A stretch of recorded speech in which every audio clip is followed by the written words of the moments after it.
Good morning, everybody.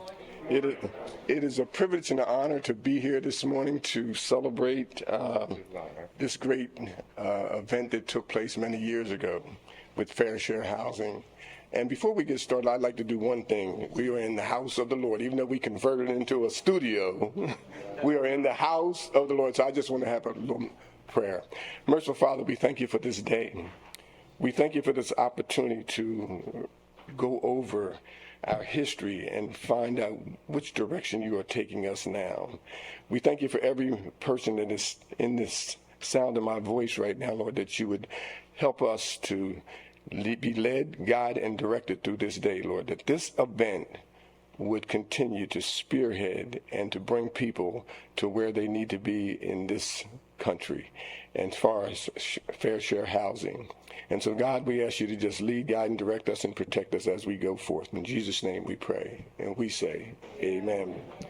It is a privilege and an honor to be in front of you today and to have this host of people here to see about what's going on with Fair Share Housing. And I want to give all the kudos to the people who have put this production on, and we want you to feel right at home because what's taking place right now is it's the next generation that's coming up that we have to fight the good fight of faith to keep this going. And so one of the things that took place, I guess, many years ago here, it was with our church, Jacob's Chapel, and I believe it was a meeting here when the mayor came in and said, you people don't belong here. And that's a sad commentary, but a fire broke out. And when that fire broke out, it changed the dynamics of this country. And not only the country, but it rocked around the world. And so what we're here today to do is to continue to keep the battle going. Because guess what? The fight is not over. It's not over. You're going to have to fight until the battle's totally won. And so I want to welcome each and every one of you here, all the dignitaries that are here today. Too many to name. They're on the list of the program, but we want you to be welcomed, and anything you have need of, please contact one of our ushers or members here, and we'll make sure that we take care of it.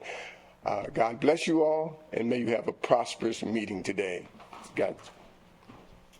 So thank you, Pastor, and welcome to everybody. I'm Frank Argoti Freyer. I am the chair of the Fair Share Housing Center. I just want to say I'm a historian, a Latin American historian. So for me to be here, I'm such a history wonk. And for me to be here in this very special place, this place so embedded with history, it's such an honor and a treat. You can feel, the spirits of those who came before us and led this struggle. And as the pastor eloquently noted, it's not over. It's barely begun, really, in some ways.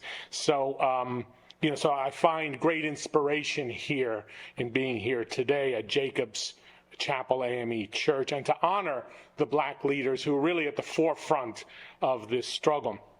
Now, in addition to being the chair of the Fair Share Housing Center, I'm also one of the founders of the Latino Action Network. And also in my life as a scholar, I've worked and looked at the intersections between Latino and African American history in the United States, particularly as it intersects in terms of immigration and so forth. I always said, and I just said it to a reporter from NJ News, the persons who mow the lawn have as much right to live in a community as the person whose lawns are being mowed. For me, this is such a critical thing. So we're here today because our communities still face much of the same exclusion from many wealthy, predominantly white communities. The struggle has eerie similarities to it. And of course, in the post-pandemic era, we hope it's post-pandemic era, we face this rental crisis and housing crisis, and things are tighter than ever. And so we need affordable housing more than ever. The Mount Laurel doctrine resonates now more than ever. And so anyway, not everything here, though, is a tale of woe. We're also here to celebrate our successes.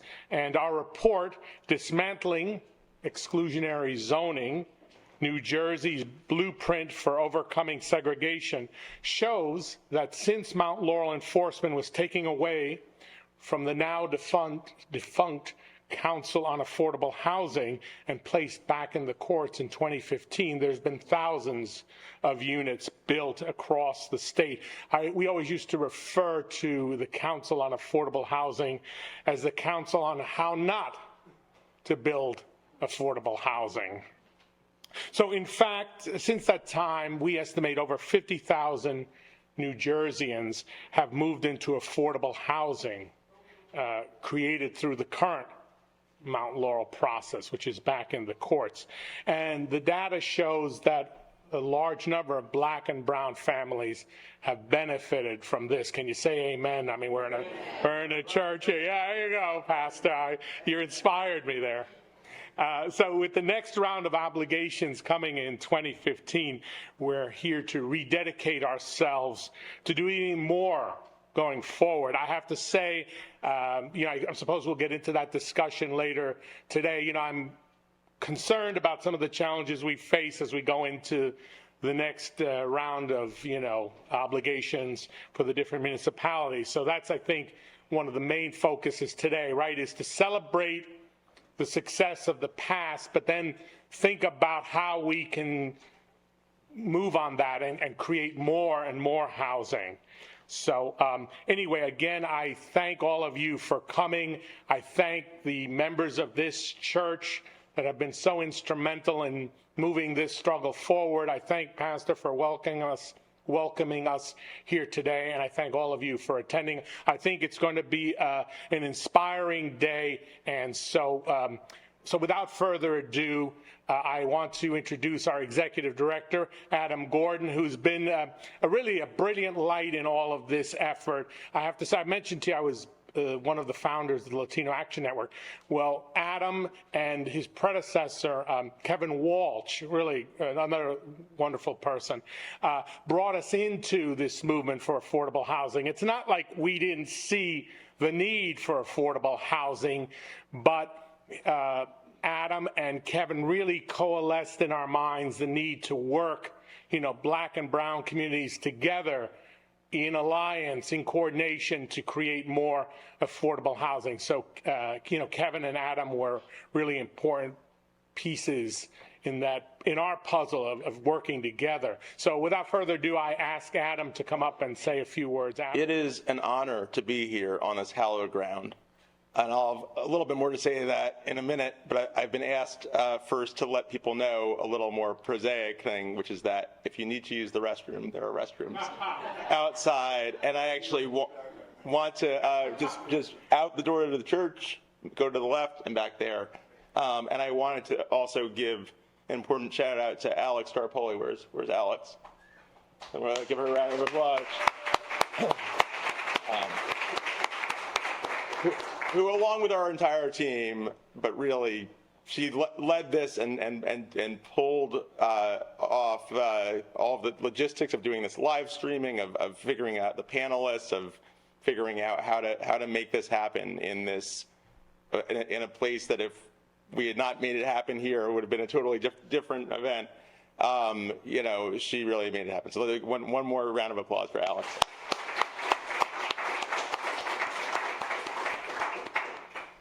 So it's interesting, Pastor, you talked about the next generation, and that's actually something that was what I was going to comment on. And I was specifically thinking of the passage in Exodus, where when people are told that when you get to the promised land, what do you have to do?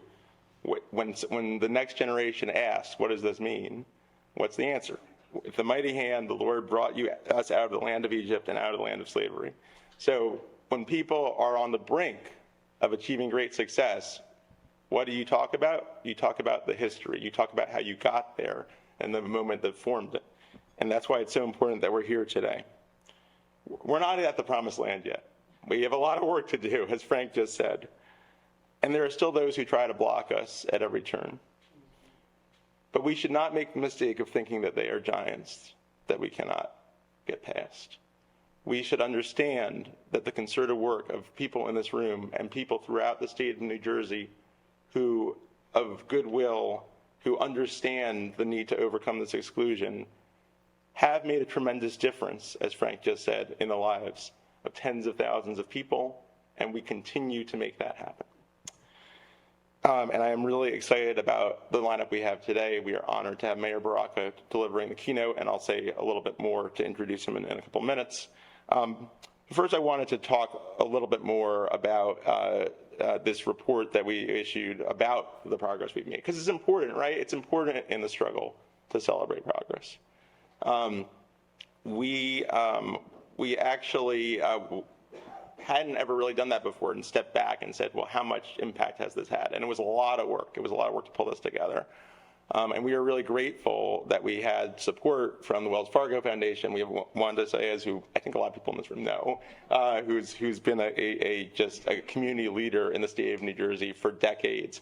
She is incredibly, I highlighted this in her bio, she's on the board of the Housing and Community Development Network of New Jersey Future, the Greater Trend Initiative, and on the advisory board of the Financial Wellness Institute. She also serves as the Senior Vice President in Public Affairs and Community Relations, lead consultant for the Northeast region, not just New Jersey, but whatever other states might be around us, and has incredibly done this work for 23 years.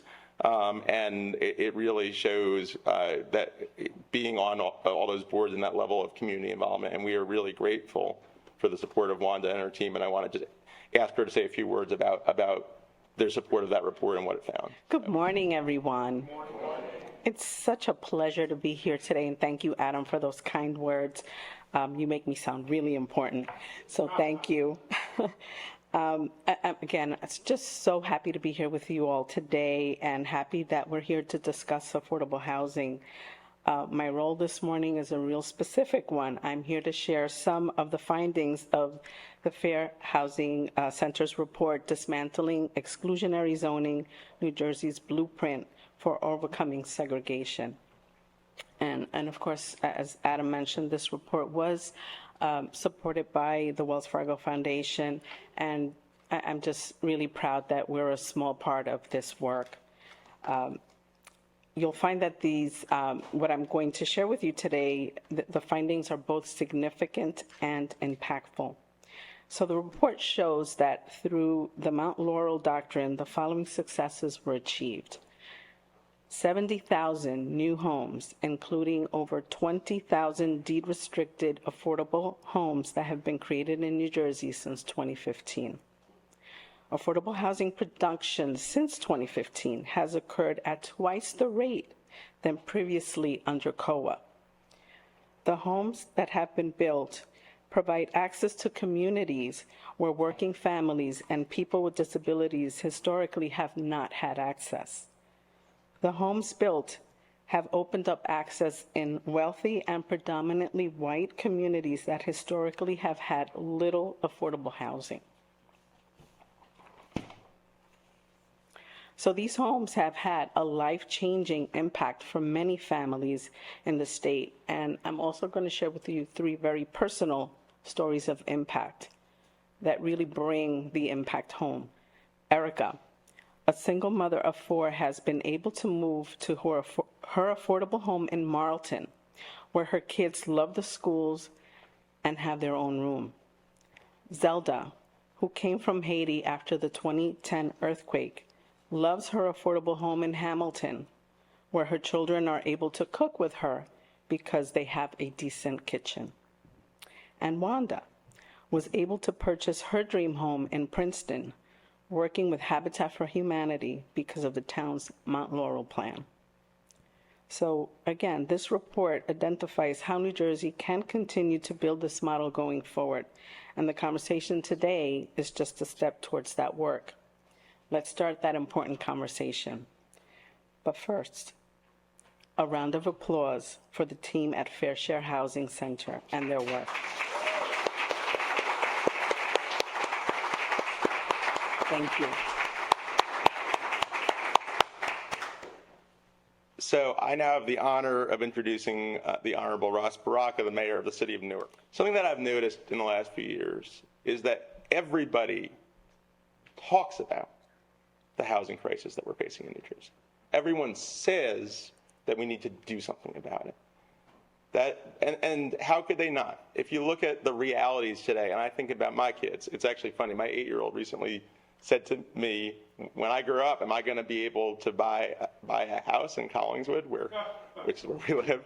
I mean, obviously, who knows where that's coming from. But the reality is that for most people today, their kids can't afford to live there, let alone live in our state, let alone the families who are here already. And so everyone talks about this. But then when you figure out what you're going to do about it is where we fall short. We say, oh, you know what, we need to study this. We need to have a commission to talk about this. We need to have a process. We're not really sure if this is the right place to build it. So let's think about it for a while. And there's a couple things that Mayor Baraka has done. I mean, there's many more than this, but a couple I'm going to mention, in which what he has done is respond to the scale of this crisis with the decisive action that we need to do something about it instead of just talking about it. During the height of the COVID pandemic, there were, and we were getting calls from people all over the state, a lot of our model in New Jersey of helping families experiencing homelessness, it had historically been temporary housing in churches and synagogues and mosques throughout the state. That model didn't work during COVID. And lots of people were like, what do we do about it? What do we do about it? But you know what Mayor Baraka did about it? He worked with the Port of Newark to get shipping containers that could basically immediately be converted into individual units of affordable housing, found a site for them. There wasn't, like a 20 hearing long zoning board review, and made it happen and got families safe as possible from the pandemic, who are the most vulnerable and most at risk in our society. And that is a tremendous accomplishment. I don't see that happen really anywhere else in the state. Newark, as anyone who's been there recently, to take another example, has been seeing tremendous growth, unprecedented, certainly in my lifetime. And there's a lot of concern about how equitable that growth was. And the mayor instituted the first inclusionary zoning ordinance in Newark. And then when there were some concerns about whether it was working, there were some conversations about it. 2 months later, introduced and passed through the council updates that strengthen it and make it one of the strongest inclusionary zoning ordinances in the state of New Jersey. And we are seeing now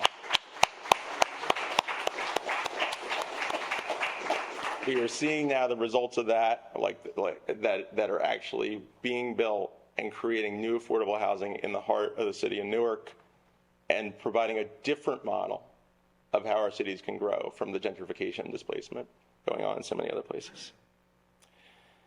And the final reason why we asked Mayor Baraka to speak is that, there's a lot of mayors who understandably are just focused on their own neighborhoods in town, because it's a huge job. But it's the mayor of the biggest city in the state, right? To do that.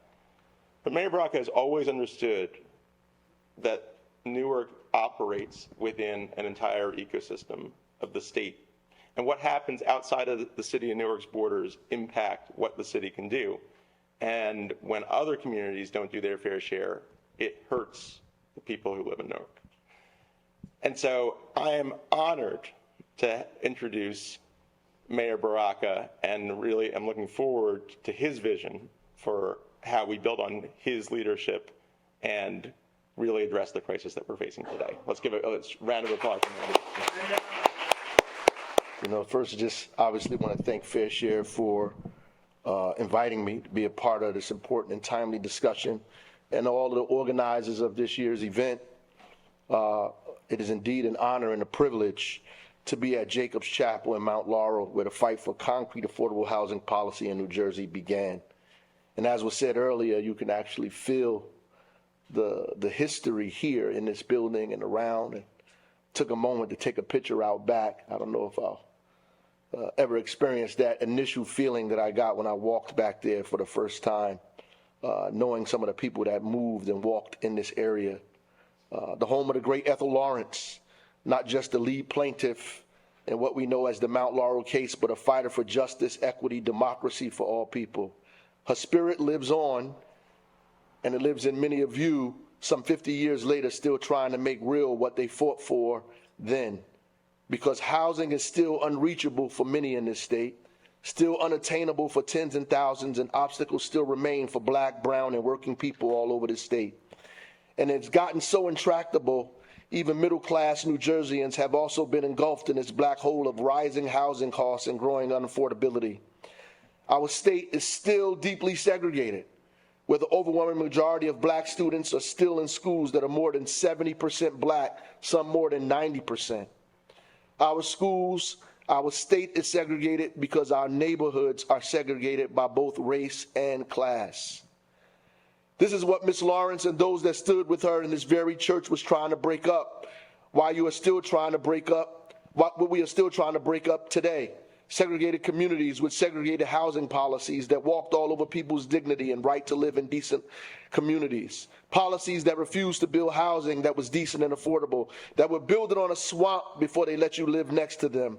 Elected officials like then Mayor Haynes that told people to move if they couldn't afford it are now policies and zoning laws that do the same thing, that hide racism and bigotry under well-thought-out nonsense and rules that relegate some people to specific zip codes that condemn them to poor access to food, health care, and resources, that isolate them, as King said, on an island of despair, even quoting environmental issues and parking or incorrectly saying it would add to rising taxes and crime. As we know, the greatest predictor of crime is poverty and less opportunity. And your taxes are high because you refuse to build more housing, not less. Your own children can't even live in the neighborhoods you've created. They have become unsustainable, and so is racism and inequity. It is also unsustainable and costly.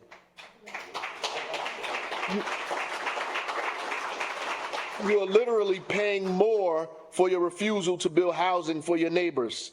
Housing is a right, not a commodity or a privilege. It should be decent and affordable to all, and people should be able to live across this state as they choose, not based on the color of their skin, the language they speak, their nationality or cultural background, what name they call God, when they pray, or how much money they have in the bank. James Baldwin said, anybody that has struggled with poverty knows how extremely expensive it is to be poor. I would add that our greatest obstacle is not in creating a society where all are housed or comfortable, but more so by the fear of the natural disruption of those who eat at the cost of others' starvation. I am from the largest city in this state, where the average income is somewhere around $37,000 a year, and the cost of an average home is near $325,000 or more. 75% of our residents are renters, and according to Rutgers Climate Report, the rent that is considered fair based on housing subsidy for a two-bedroom is actually $680 more than what typical renters can afford. Even low-income housing tax credits produce housing that is about $400 or more expensive than what renters in my city can afford. We are the essential workers, you know, the name given to us during the nation's worst pandemics. Our work was made essential, but not our wages or housing. So we got sick and died at larger rates than most Americans, and disproportionately more than most in New Jersey. We drove the buses, waited the tables where people refused to wear masks. We cooked the food in buildings where others worked from home.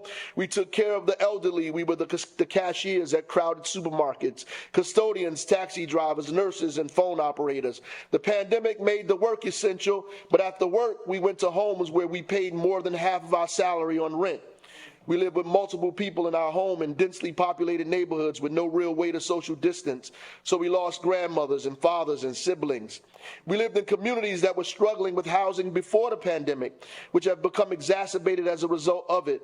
And as many experts talk about the inequity in the delivery of health care that created difficulties in certain communities during COVID, I would argue that this inequity in housing choices and the lack of housing itself helped to create a perfect storm for black, brown, and immigrant communities. But before I go on, I must say that the lack of a decent and affordable housing is not an issue merely regulated to my community. It is a deeply American issue, one that has taken hold in our state. What we have to address is real, equitable, and just solutions administered to all that cannot be addressed by deferring our responsibility or passing it on to other towns. I know some of my colleagues don't want to hear this, but COA is not only broken and defunct, it was and still is wrong. We can't go back there. We cannot go back there.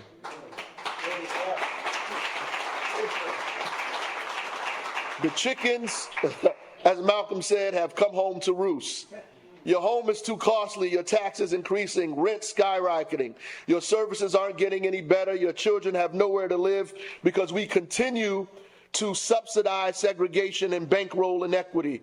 You're complaining about the bed you are laying in, but you made it yourself. Let it go. At the League of Municipalities this year, demand that we build more housing in every city. Make it affordable. Change the zoning laws. Make them inclusionary. Take the burden off your residents and provide opportunity for everyone.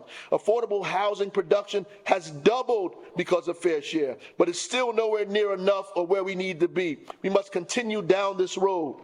If you think this is burdensome, or too hard to do, try raising a family in communities that have less resources, that are struggling to build housing.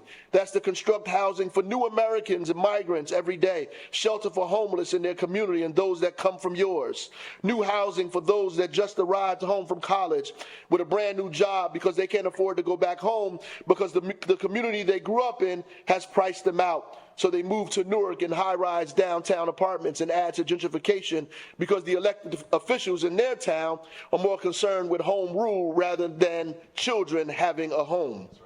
We didn't get here by accident. And we have the resources to deal with it. And I know some of us get upset when I talk this way, but I have the right to talk like this, like Ethel Lawrence did. My ancestors didn't come here looking for the promise. I came from a people that were brought here to provide other people promise. There is a great book that I read called The Crabgrass Frontier, written by Kenneth Jackson, that talks about the suburbanization of America and how, on the one hand, the federal government under the New Deal created the Homeowners Loan Corporation that encouraged middle-class white flight from urban cities like Newark. By financing low-cost loans, no down payments, and saved people from foreclosure.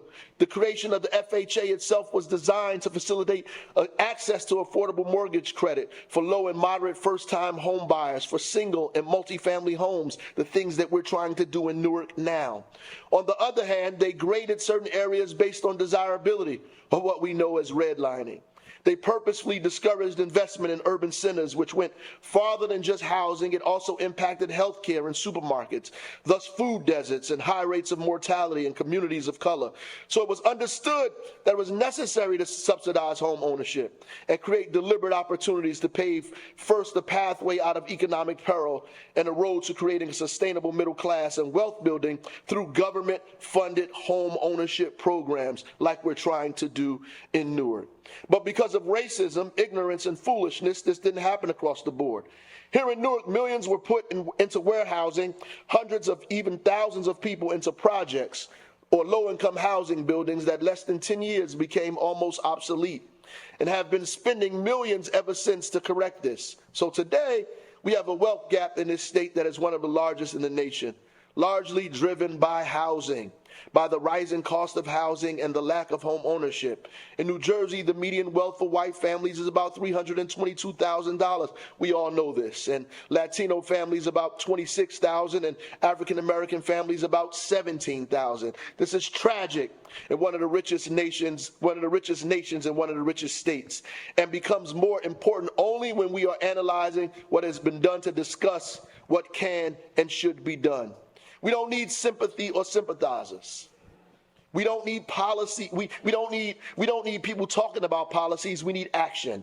We don't need saviors and opportunists. We need opportunity and risk takers. Let's make a concerted decision to stop just discussing what can be done and have the courage to actually do it. No more conferences, no more papers, no more planning. Let's build some housing. We don't need the same answers. We don't need the same answers from the same old voices. We actually need a new deal now, an urban Marshall Plan today that goes beyond the borders of Newark and reaches as many people as it needs to across the state. So what should we be doing? In Newark, we are trying to address multiple issues at once. With the help of our Equitable Growth Commission, as was mentioned, one of the first in the nation that helps us examine, create policy, and act on ensuring that economic progress that the city is experiencing benefits the most vulnerable and is done from a lens of equity and inclusion. And we aren't afraid to take criticism as well. Based on recommendations from our commission, we created a 5-year housing goals. In the peak of this pandemic, we challenged ourselves to fund the creation or preservation of 6,600 affordable units and ensure Newarkers have the first opportunity to move in them. Support 10,000 vulnerable or unsheltered households by 2026. And to jumpstart this effort, we created a $20 million housing initiative that targeted families $32,000 or less, which is about 30% of the AMI for a family of 4. And more than a third of the housing being built is created by Black, brown, and women developers.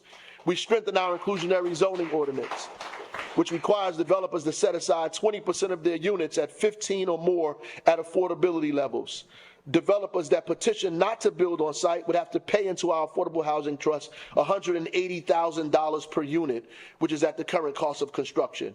We're also using Affordable Housing Trust Fund to help preserve existing affordable units and to invest across the city in projects that create more units of affordability that go above and beyond what the IZO calls for. We are building our second Hope Village, as was talked about, out of containers for the chronically homeless, and are poised to open a state-of-the-art drop-in center for the unsheltered so they can shower, wash their clothes, and get services. And as a result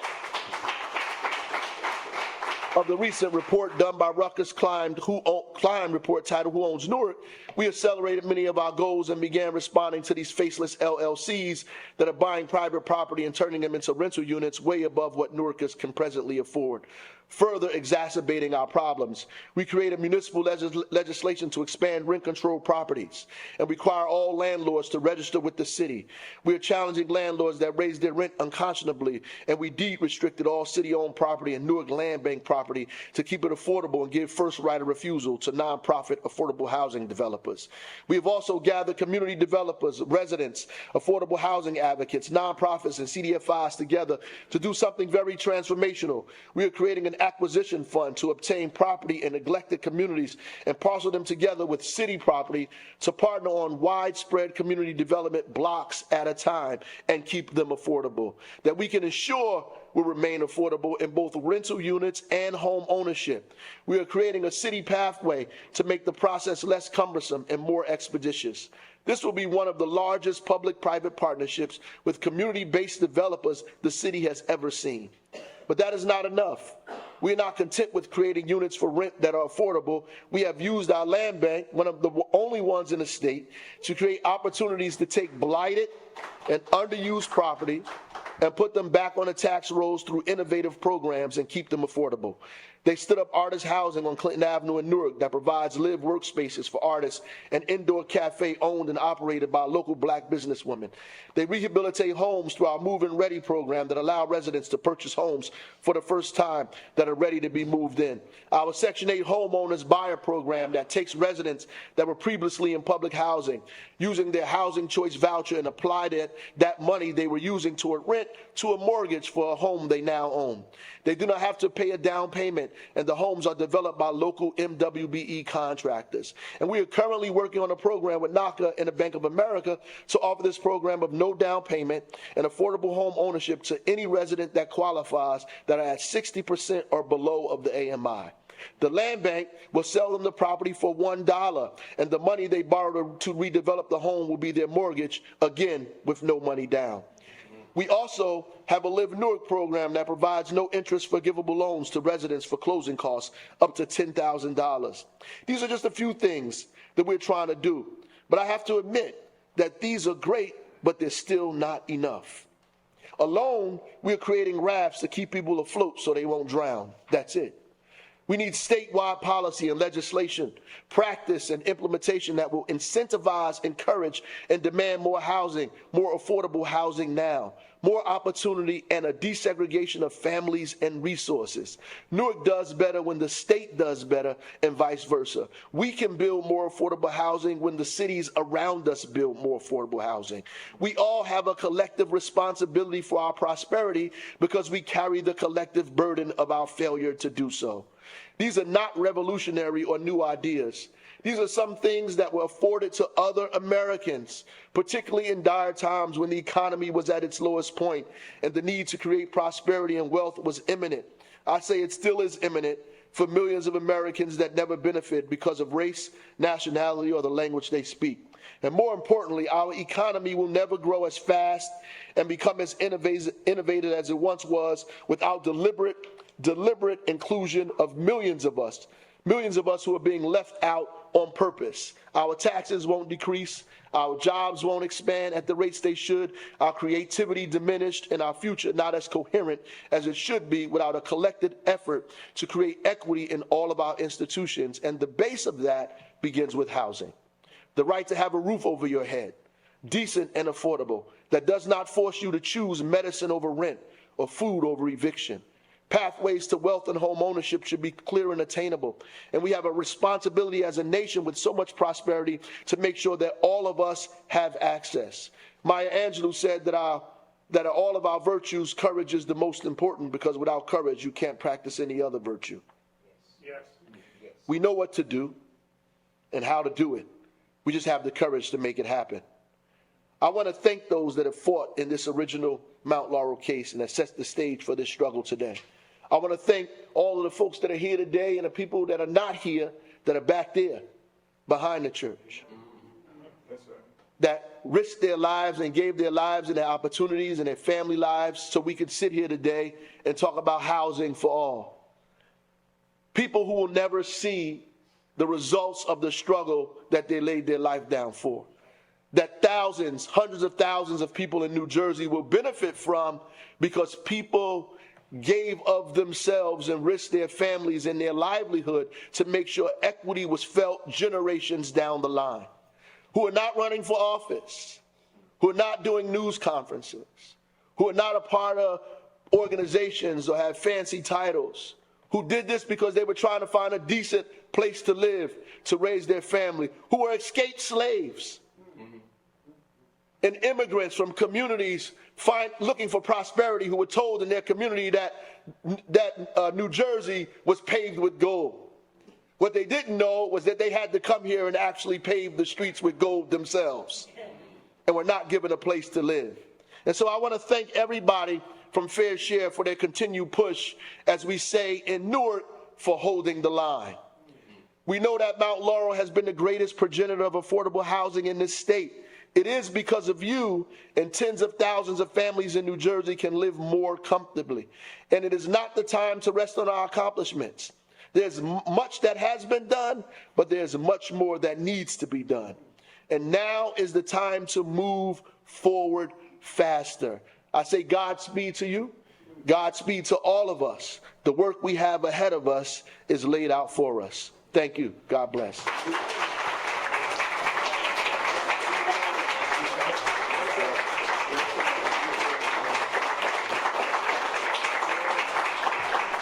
I am James Williams, Director of Racial Justice Policy here at Fair Share Housing Center. And there are two people you should never speak after, like a black preacher and Ras Baraka.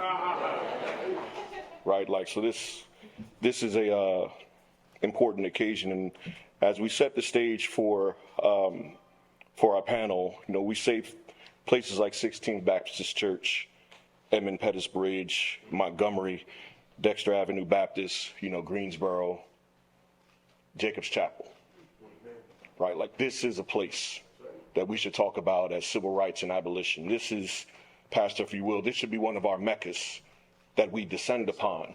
This should be a place that every single year we make a pilgrimage to tap back into, as the mayor said, that energy that steered us towards greatness and so much more work to do. And as Malcolm would say, we have many friends that are here, and for the enemies that are watching, the mayor just laid out a call to action. He put out a battle plan. He told us what the path is ahead and what we have to do. So I'm really, really excited about the panel that we're going to have and the words that the Honorable Mayor Baraka brought before us today. It goes without saying that he gets it.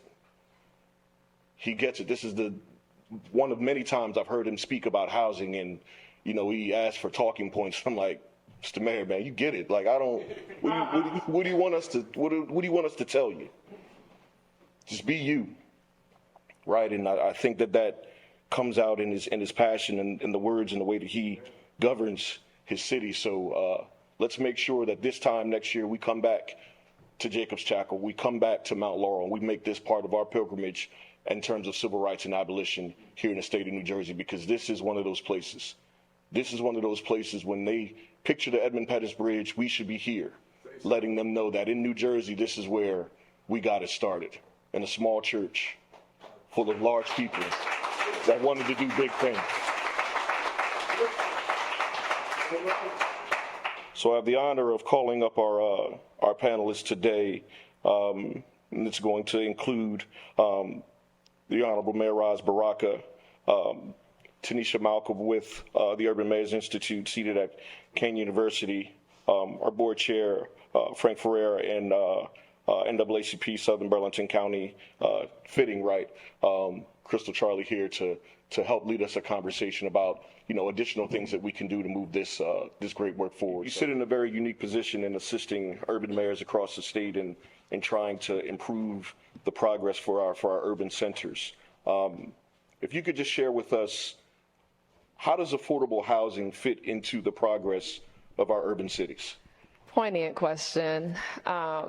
And relevant, right? I think the mayor covered so much of it, it's like hard to follow up and provide something that is succinct and meaningful. But I mean, I think it is fitting and it is necessary. We recognize that our urban centers are, there's a lot of preconceived notions about what our urban centers experience and face. And there's preconceived notions around the fact of what affordable means and where it fits into the mix of what communities deserve and have the right to have.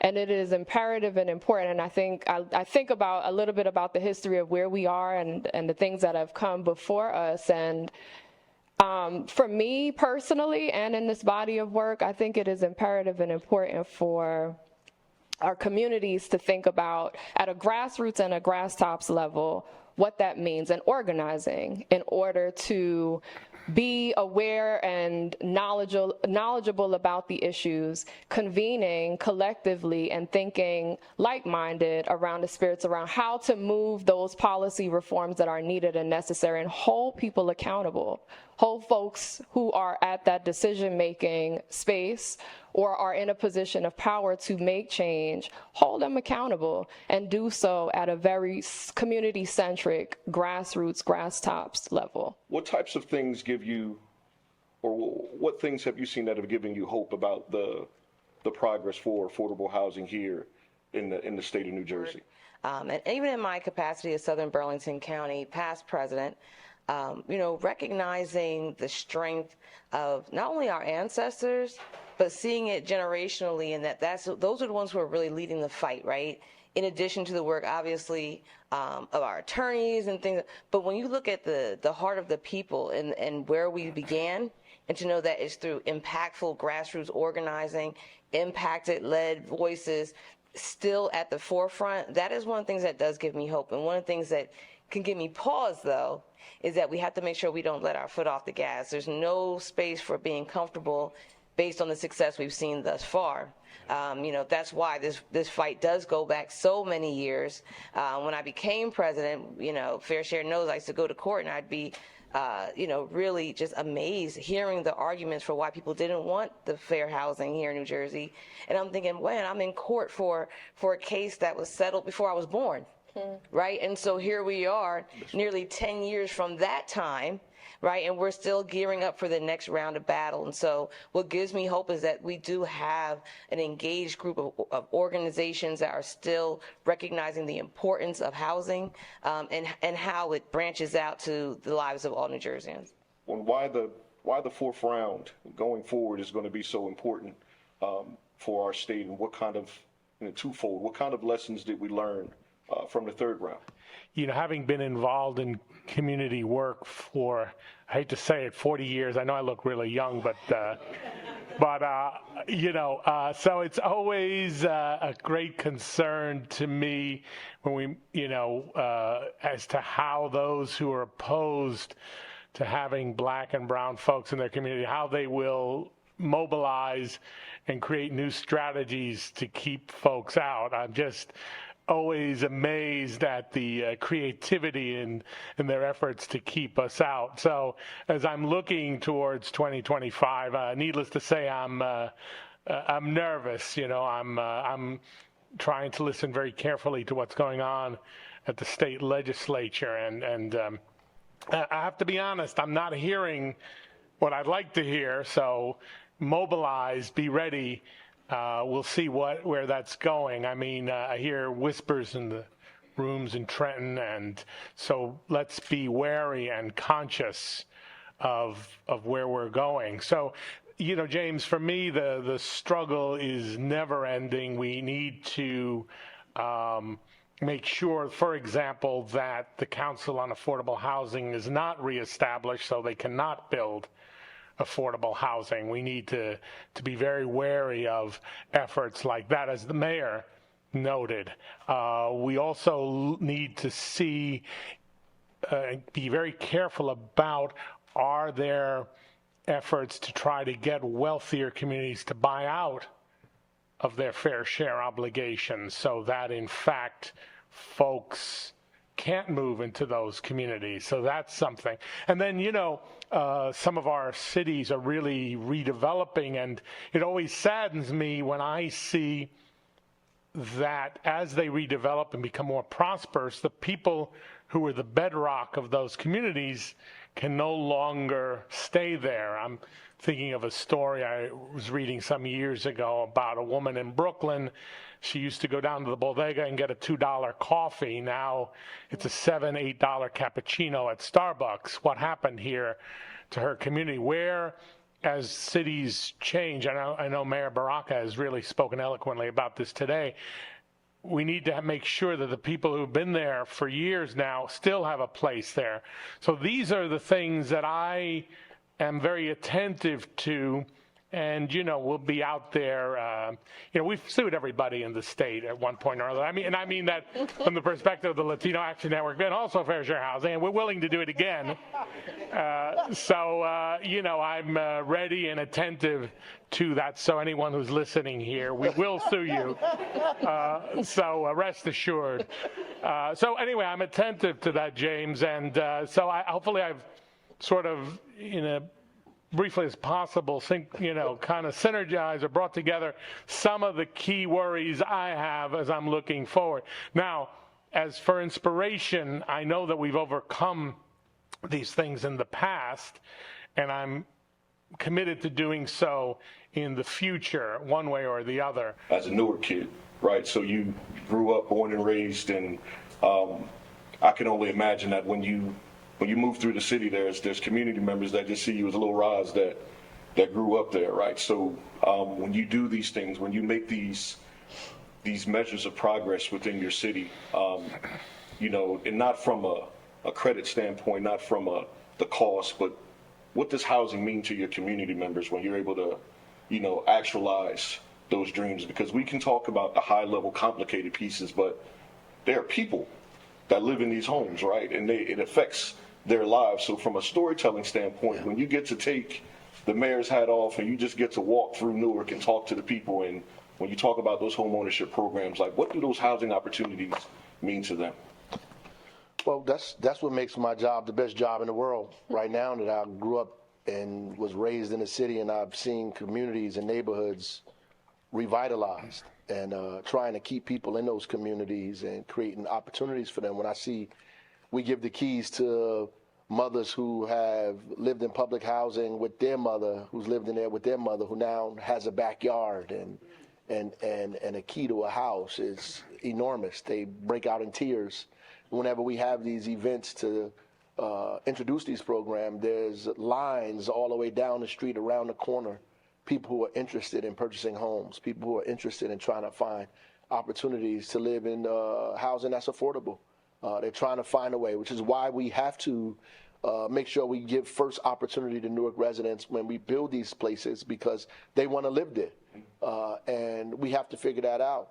On a statewide level, we have to understand a lot of times we speak to ourselves, right? And we don't get a chance to speak to regular working people who are out here trying to live the life that we're trying to advocate for folks to live.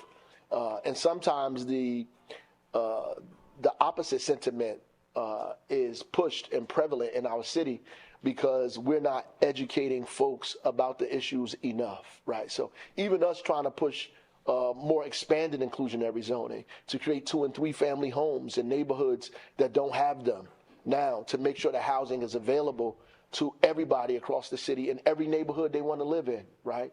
It's difficult for us to do that in Newark, never mind the entire state of New Jersey, right? It's difficult for us to do that, which means that our struggle is not over. We have to do a better job in getting out there and educating the community folks about why this is necessary and why it's important. But it's always great to be able to go on down a block that you played on as a kid, you know, a mattress you flipped on in a vacant lot with graffiti on the wall, and now see it as a building. It's incredible for me to be able to do that, for me and see my friends that I grew up with working on those sites at the same time. It's just enormous. Tanisha, you and I talk about not only just the impact, but also, you know, what that advocacy looks like, and how from where you're seated, you look to really arm, if you will, the urban mayors with the kind of information and tools that they can go out and do the kind of things that they attempt to do. So what other housing tools, if you will, do you think we should be really trying to put in our housing toolbox? There's this kind of mixed messaging around how we communicate. We speak at this jargony high 6th floor level, right? When the average folk that are being impacted by the changes that we are working so hard to achieve or ascertain, it's just not conversational, right? We need to talk to people about these issues in everyday discussions. So one of the things that I would definitely ensure that we are doing, particularly in my body of work, and is always having those conversational, day-to-day conversations with folks around what it is that they're experiencing, what are they feeling, what do they need, what do they desire. People who are going to be impacted by the solutions that we are creating should have a play or a role in what designing that looks like. So ensuring that we are, you know, capturing the indigenous voices of those for which we are looking to create thriving and striving communities for, I think, is the biggest and most critical piece of a toolbox that we need to incorporate, and not feel like because we have these positions and titles and sit in these roles that we have all the answers. Sometimes we have to set aside who we are in our position and remember the street that we grew up on, and the ward in which we live, and the blocks that we used to play on, and the corner store person. Be more neighborly. Have conversations with folks that are just practical and bring us down to the common level to let us get to the goals that we all know we desire and deserve. Right, so we understand that there are many similarities between the Black and brown communities, but there are also many differences. So when you think about our immigrant population, our undocumented populations, and just barriers to understanding, if English is your second language, you know, from where you sit and the work that you do in the advocacy space, just around assisting the Latino population, what kind of barriers have you seen that exist and you'd like to see us work on that particularly apply to our Latino brothers and sisters? So it's funny because whenever we get summoned to a place, you know, by local leaders that are having an issue, inevitably we'll meet with some of the political leaders, most of them white, and the first thing they try to do is divide the Black and brown communities against each other. So that's rule number one. You know, that's it's like the Pythagorean theorem, you know what I mean? You walk into the door and so that's actually one of the most meaningful experiences. The first time it happened, I said, oh, you must think we're idiots here. I mean, this is, because they were trying to argue that the interests of black and brown communities are not the same, and therefore, I guess getting us to fighting with each other. And I think that's, like I say, so that's rule number one in their playbook. So we need to be careful about that and make sure we keep our alliances strong between the two communities. Obviously, historically, there's a lot of challenges in doing that, right? Because the histories are somewhat disparate, and in some communities there is a competition for jobs, so we shouldn't ignore that, or different opportunities. We need to minimize that and see where our brotherhood and sisterhood comes together. That's what we need to be doing. But that's, so there's a challenge there, and I think explaining that, as we did, Reverend Dobson had a wonderful effort in terms of what he calls the Black and Brown Summit, and it'd be too lengthy for me to go into here about some of the tensions between immigrants, historical tensions between immigrants and African Americans, and obviously how immigrants were used against African Americans, and how African Americans were used against immigrants, et cetera, et cetera. And of course, many immigrants are also black too, so that adds another wrinkle to the debate, the discussion, which is very profound. And so take my class at King University. But long story short, I think that the most important lesson for me is to emphasize the brotherhood and sisterhood between the communities. I think there, and also, it's okay to privately quarrel and dispute and debate, you know what I mean? But when it comes to finding a mutual set of criteria for which we can reunite around, we need to really do that. I think that's really important. In terms of Mount Laurel is a tool, not the only tool in our housing toolbox. And from where you sit and the work that you've done all around the state and with the NAACP, what other tool would you like to see added to our housing toolbox? Well, one of the things that I would like to see is really a concerted effort to dismantle disinformation around housing, right? It's the disinformation that really is extremely pervasive, and it makes the fight very difficult. And the disinformation doesn't only serve those who are spreading the information, right, but it also hurts those within the communities, right, to know how to engage and help themselves and realize, there's the propaganda that sets us apart, right? Like you said, the things that put communities that are suffering the same and divides us more, that's all fed by disinformation. And I think that we have to really be very proactive and get ahead of some of this disinformation that's out there. And we have to do it, town by town, because one thing we know is that Mount Laurel, New Jersey looks very different from Newark, New Jersey, but racism looks the same, right?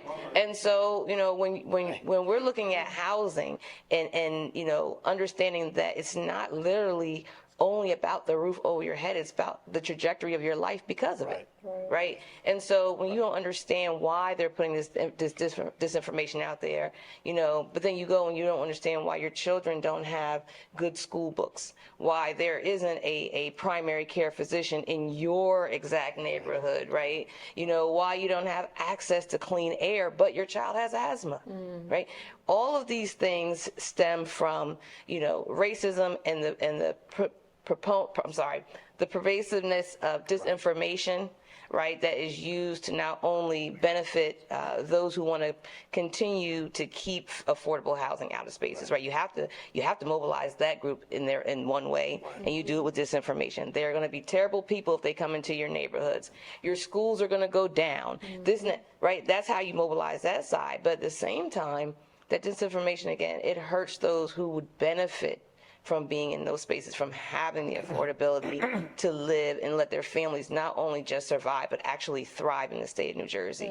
We cannot forget that, New Jersey it touts itself as a very progressive state, but we are not as progressive as we puff our shoulders out to be.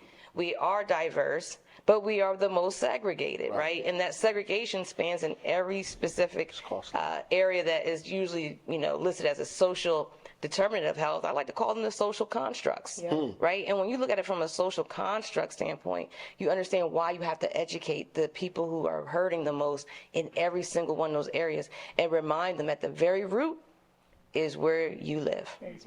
Things that and I've heard you mention this before, is it's not just the building of housing, but those other secondary barriers, right? So we have the privilege of working on the Fair Chance in Housing Act, which removes the criminal background check component.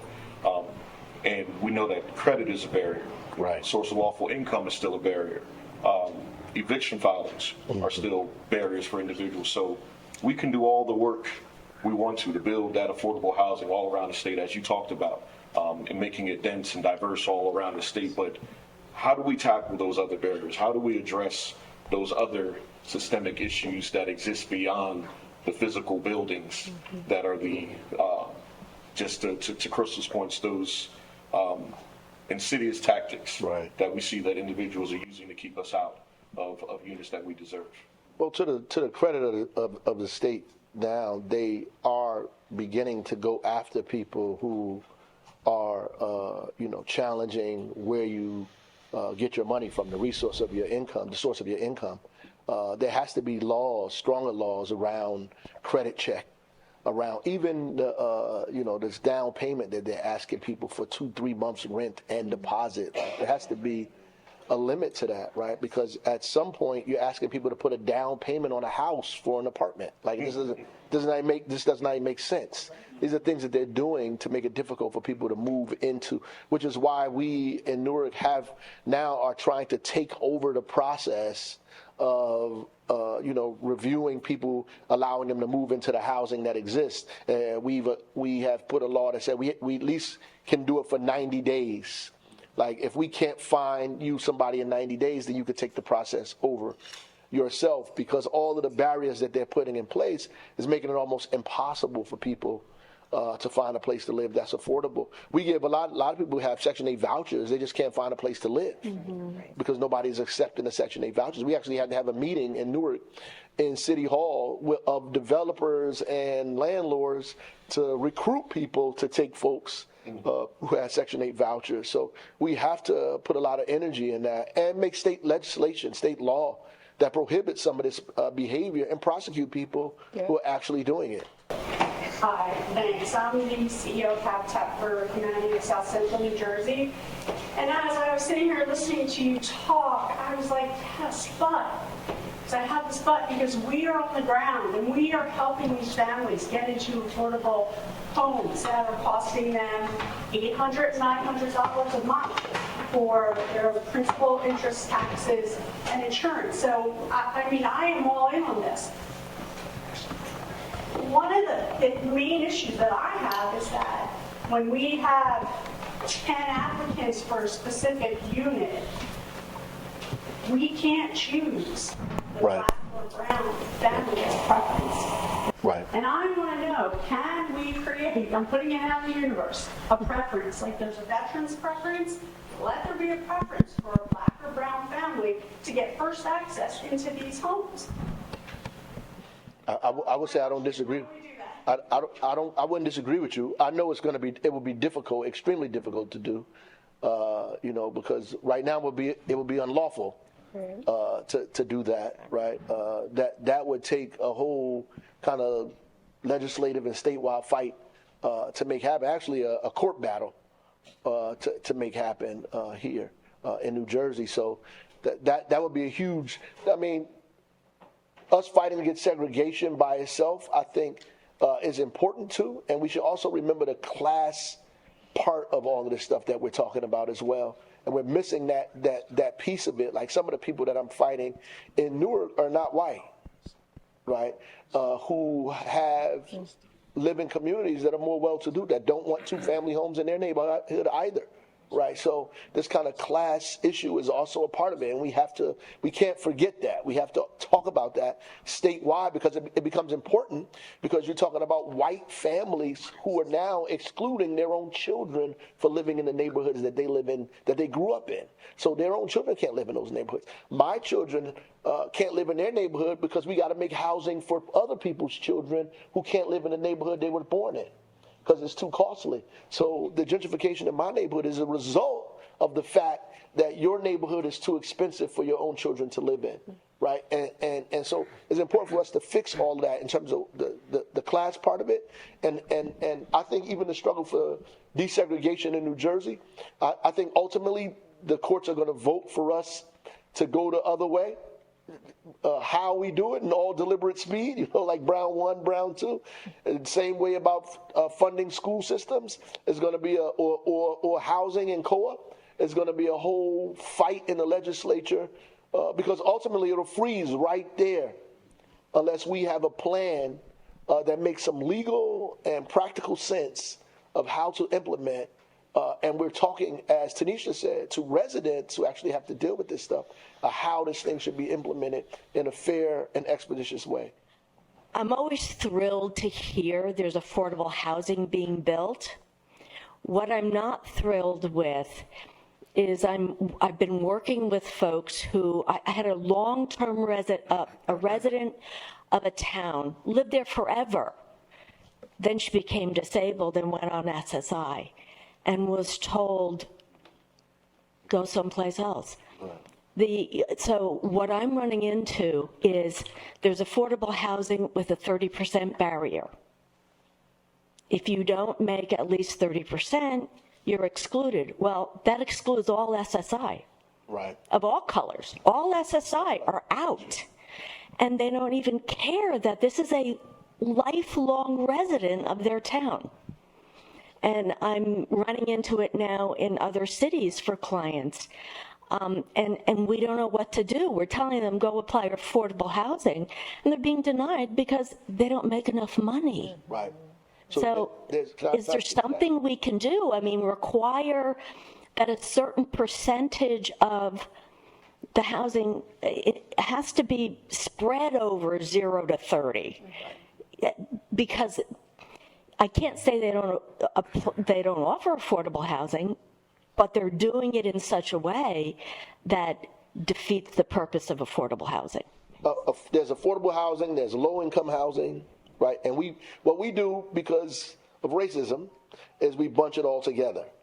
We think, and so when people say that, they always think of some black woman on welfare with children who, when we talk about affordable housing, but affordable housing is your son who just graduated from college, who just got a job and can't afford to live in that neighborhood. He needs affordable housing. So he can't live in Manhattan because it costs $5,000 to live there, $3,000. So he moves to downtown Newark and gets an apartment for $2,100. But the people in Newark can only afford $850, right? So he needs affordable housing too. So there's an AMI level, 80%, 120%, 60, 40, 30%, as you said, which is about $34,000, $32,000 in that range. But there are people who make lower than that are on SSI, who usually get subsidy from the federal government or state in some way. And so at the end of the day, we have to be talking about how the government begins to help fund the development of these different levels of housing in our community,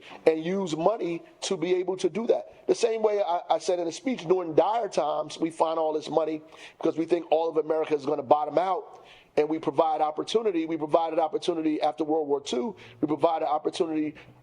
We can do the same thing and make sure we create a floor so people don't fall through it, right? Just like guaranteed income. We can put a floor there to make sure people don't fall through it. The same way they passed out stimulus checks, so folks don't fall through this floor that we need to provide for all Americans. And the state should be speaking about that as well in New Jersey. What's the floor in New Jersey that we need to provide so all of us, so regular New Jerseyans don't fall through it? Those are on SSI, those that get in veterans benefits, those that don't have any income at all. How can we make sure they're not on the street, number one? And how do we set up subsidy all across the housing, range to make sure folks can afford housing. The problem in New Jersey is that we have a lot of tax credits.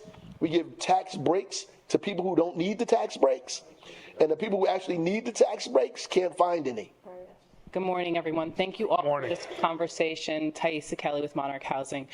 So it strikes me as we're talking about making sure that there's affordable housing in every community. At the core of it, we're talking about really highlighting that housing is a human right in this state. So 2 questions I have. One, what would it take to actually codify that within our state? And 2, and this is a question for all of you, what role does home rule play in being able to accomplish that? And what are some things that we can start to think about too? And I know those are 2 big questions. I'm about to leave right now. Time to go. Well, let me just say this, and since we're in a house of worship, I feel like I'm a preacher for affordable housing. You know what I mean? I preach the gospel of affordable housing. And so for me, one of the things that I feel is important as another next step, and it was in our housing report, that is the Latino Action Network's housing report, is statewide rent control. I really think that I think there's only 2 states that have it. It might be Oregon and California, and in some states it's outlawed, completely outlawed, and New York and New Jersey and maybe Maryland have partial rent control. So I really think that's an important key so that everybody in our state can have a place to live. And, I can't tell you how many people I have met in the last year or 2 after the pandemic. They're getting hit with these whopping rent increases, $600, $700, $800. It's just outrageous. It hurts me to think about it. And so I do think that is another step. I think that's one of the next steps we need to mobilize around. I know that's going to be hard as hell to do. Excuse my language there, Pastor. But it's going to be difficult to do. But I think that's an area where we need to go. I immediately go to collective buying power. I'm often thinking about how communities pull their own capital and financial resources together so they are not always dependent on the government to help create those sustainable and affordable options for communities.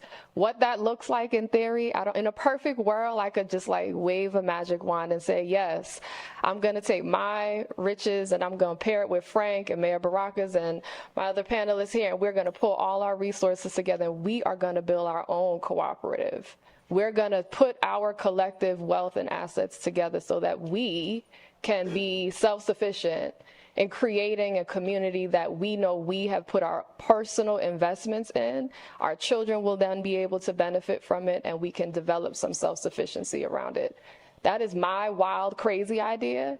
I don't know if that will ever be I don't know if I'll ever even live to see that out as a dream, but it is a wish and a desire and things that keep me up at night, that I would want to be able to use that innovative way to think about what affordable housing looks like, in a sense of if we collectively put our resources together to make that happen.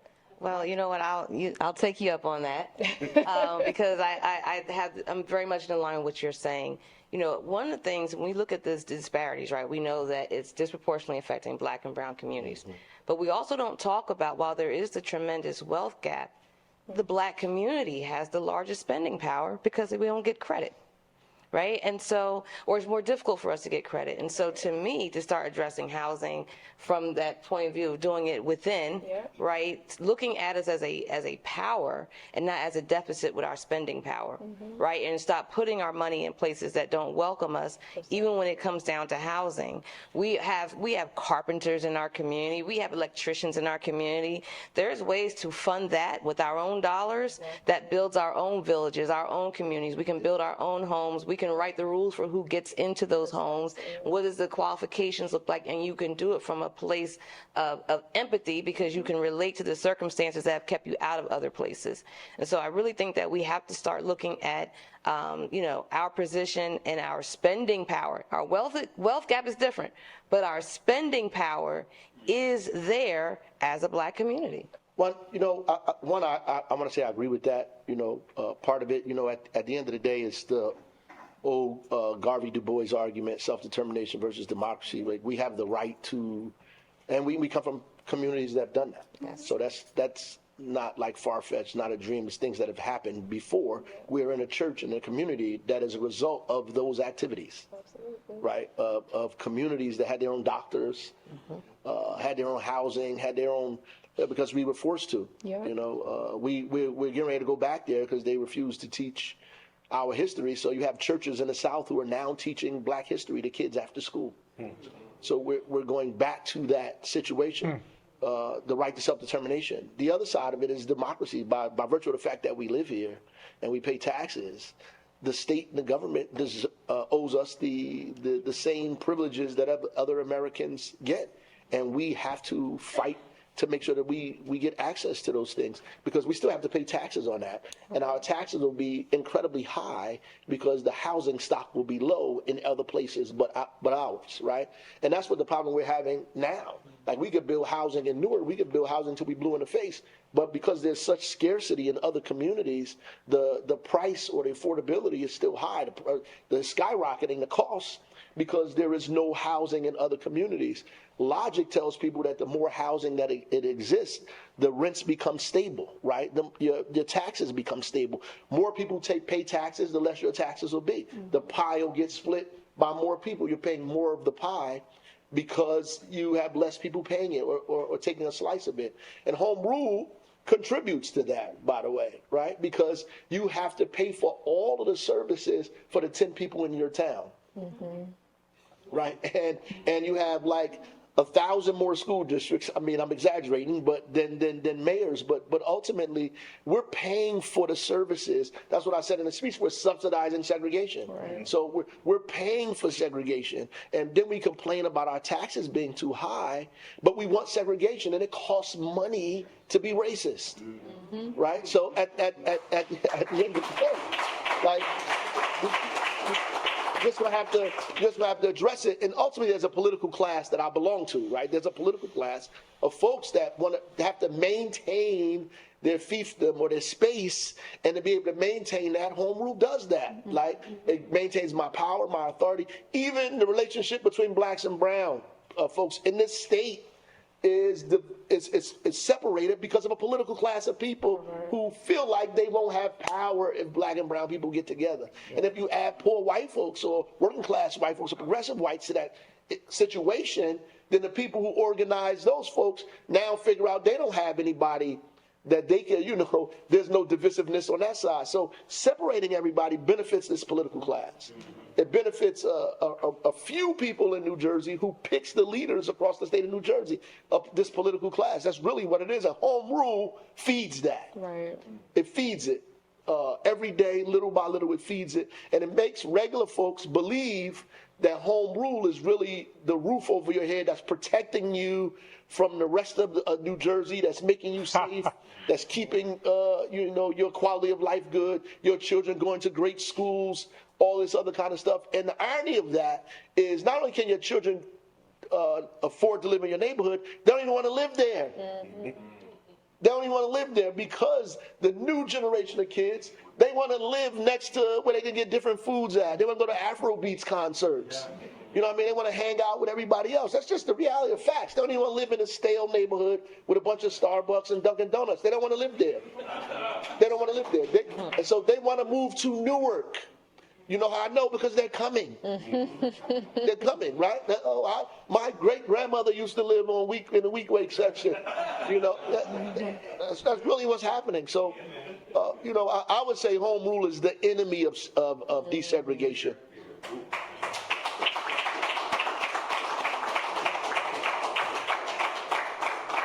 Now that you got everybody hating me, I'm about to get out of here. I can't go to the league. If we can give our panelists one more round of applause.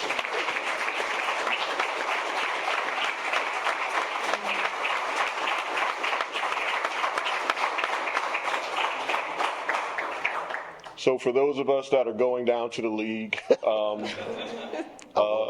you can tell them Roz told you, right? Right? Like we can lead with that, and I mean that sincerely. That, you know, our mayor, the mayor that represents our values and our interests, told us that home rule needs to be better. It needs to be adjusted, right? So I think that's a strong card to lead with, not just James or Adam or Eric or Alex or Stacy or Matt or whoever, but, you know, or Jeff, right? It needs to be like our mayor, the guy that gets it, said that home rule needs to go, right? And we can stand behind him. You won't be alone on that, right? So we need to understand. And he goes out. It seems like he goes out on a political whim when you say really courageous and revolutionary things like that. But we can let him know today, you know, from our mouths to your ears, that, you know, you won't stand alone on that. That we will, as advocates, we will have your back on that, because we believe it and we know that it could really make progress here in the state. So thank you so much to all our panelists for bringing their intellect and their passion to this event today. So A lot of times, Ethel Lawrence just got the credit, but it was some people here. Would you please stand and we're here during that period of time and acknowledge yourself?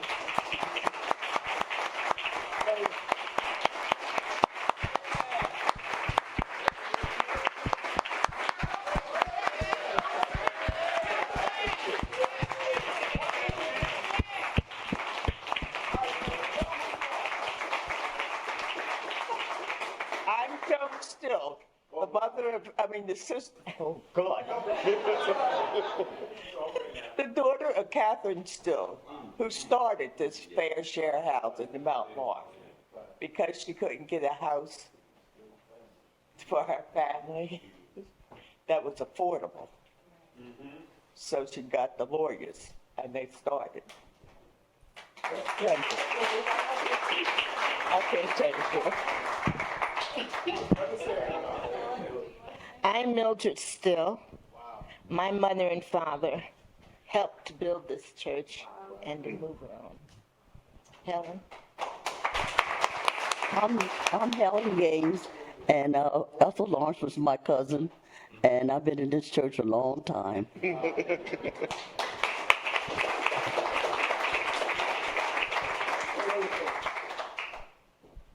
What I wanted to say is, for 40 years in this community, we have went into the schools and started a mentor program for young kids. All the fourth grades have been coming here for the Underground Railroad tour in this building. So Mount Laurel has given us some props, to help produce young children that know their history. We do a tour called the Underground Railroad. James Still, William Still, all those people came through here. My great-great-grandfather is buried there. And this is a prominent place that gives history to all those in the fourth grade in Mount Laurel. So I'm just grateful for Mount Laurel, what they have done for us in this time. And I know they made some mistakes, but guess what? I think they're cleaning them up, some of them up. All right. Thank you. And yes, thank you. Mayor Barack, a busy man has to go back and govern the great city of Newark. Thank you so much for attending. And to give our closing remarks, Deputy Director here at Fair Share Housing Center, Reverend Eric Dobson. Thank you all for coming today. This has truly been a treat. I hope you enjoyed yourself. Pastor, it's an honor to be in this hallowed ground, and to the Still family. It's incredible the work that you all paved the way. You know, earlier today, I took a walk back out in the cemetery and welled up with tears, because every day I give honor to our ancestors.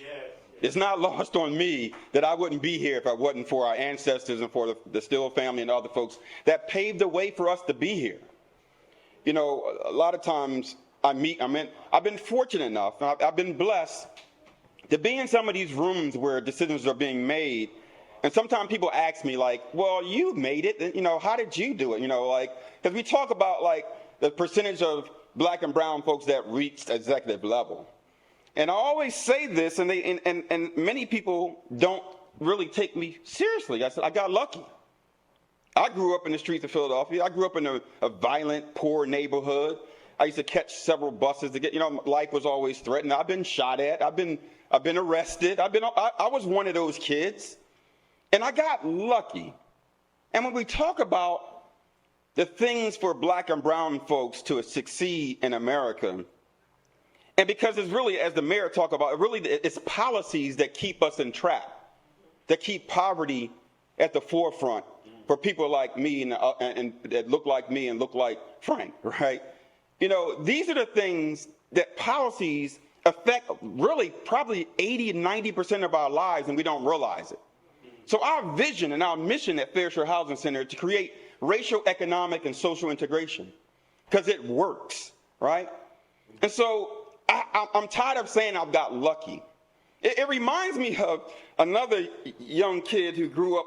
His family was displaced because the government decided to take a census decree. Am I right, Pastor? And his family had to move from where his mother was pregnant at the time. He wasn't even born. And they had to move because there was a census decree. They had to move, and they couldn't find a place. They couldn't find a place for them to settle down. And his mother actually gave birth in a manger. That's the story, right, Pastor? And it didn't stop there. He got displaced again when the violent government decided they wanted to kill firstborn children. Violence that precedes our government sometimes. So they had to pick up and move again. Displaced. But somehow this kid, this Hebrew Jewish kid, I don't know what you want to call him, but somehow this kid became worldwide known. Somehow this kid became a miracle worker. Somehow this kid is talked about all across the world.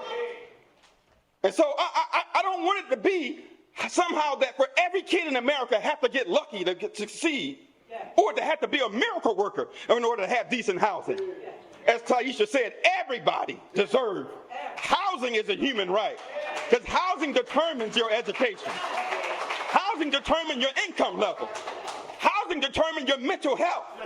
Housing determines whether you can be a miracle worker or get lucky. But I'm tired of talking about being lucky and being a miracle. I want our government to stand up and do the right thing to make sure every child have a fair chance at affordable housing. Thank you all for coming. Appreciate you being here. Go on our website, support our work, because we need you. This is a fight that's still going on. We got to push back on these folks who want to bring back a system that's stalled and delayed. We got to push back on people who want to bring back COA. These folks that's buried in a cemetery, they paved the way for us to be strong, be courageous, and not be afraid to speak up in the face of adversity, and not fall to the political winds of stagnation. But we want progress. We want it now. We want it all. Right here and now. Somebody say right here and now. Right here and now. Right here and now. All right. God bless you all. Thank you all for coming.